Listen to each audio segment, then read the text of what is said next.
नमस्कार दोस्तों, logical thinker में आपका स्वागत है। पिछले कुछ समय से अगर इंस्टाग्राम, यूट्यूब और टेलीग्राम पर सबसे ज़्यादा एक स्टॉक रिटेल इन्वेस्टर को इन्फ्लुएंसर के द्वारा दिलाया गया है तो वो है टाटा मोटर्स।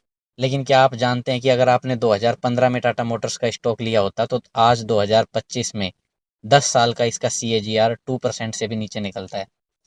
यानी अगर आपने बैंक में पैसा भी पटक के रखा होता तो बैंक पर भी, सेविंग अकाउंट पर भी आपको इससे ज़्यादा का इंटरेस्ट मिल जाता, और FD में तो इससे कहीं ज़्यादा का इंटरेस्ट मिल जाता। लेकिन इन्फ्लुएंसर ने ज़बरदस्ती आपको ये स्टॉक दिलाया और अब इसके रिटर्न्स, यहाँ तक कि अभी जो पिछले जो बुल रैली गई है इसके अंदर भी बहुत सारे लोगों ने टाटा मोटर्स को 800, 900, 1000 के लेवल पे खरीदा और आज ये 650 के लेवल पे है। तो इससे एक बात साबित होती है कि ये जो लॉन्ग टर्म इन्वेस्टिंग का झुंझुना आपको पकड़ाया जाता है, ये असल में ऐसा नहीं है जैसा इंस्टाग्राम और फेसबुक और यूट्यूब की दुनिया में दिखाया जाता है। आपको समझना होगा कि अगर आपको एक बिजनेस के अंदर पैसा बनाना है तो आपको उस बिजनेस को ट्रैक करना होगा। यहाँ पे मैं इस टाटा मोटर्स के एग्जांपल से ही इस चीज़ को समझाने की कोशिश करता हूँ।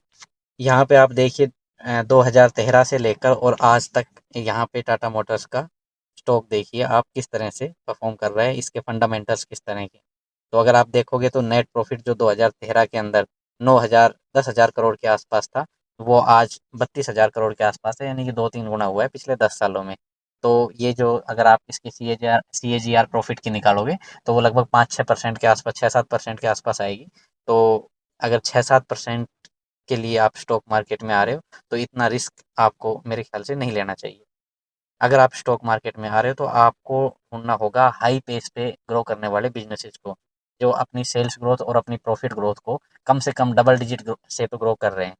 वहीं पे आपका पैसा बनेगा और उन्हीं स्टॉक्स के अंदर आप अपना पैसा बना सकते हैं। तो यहाँ पे अगर आप देखोगे टाटा मोटर्स के केस के अंदर, तो आपको मिलेगा कि 10 साल की जो सेल्स है वो सिर्फ 7% है, और 10 साल का जो प्रॉफिट है वो सिर्फ 8% है, और स्टॉक देखिए 2% से चल रहा है।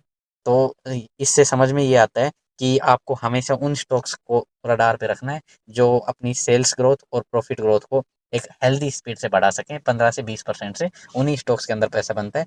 जहाँ पे आपको लगे कि किसी बिजनेस की सेल्स ग्रोथ घट रही है तो आप उस बिजनेस से तुरंत बाहर हो जाइए। बहुत सारे रिटेल इन्वेस्टर इस तरह की गलती कर रहे हैं, मुझे लगा आपके साथ मुझे शेयर करना चाहिए। Thank you.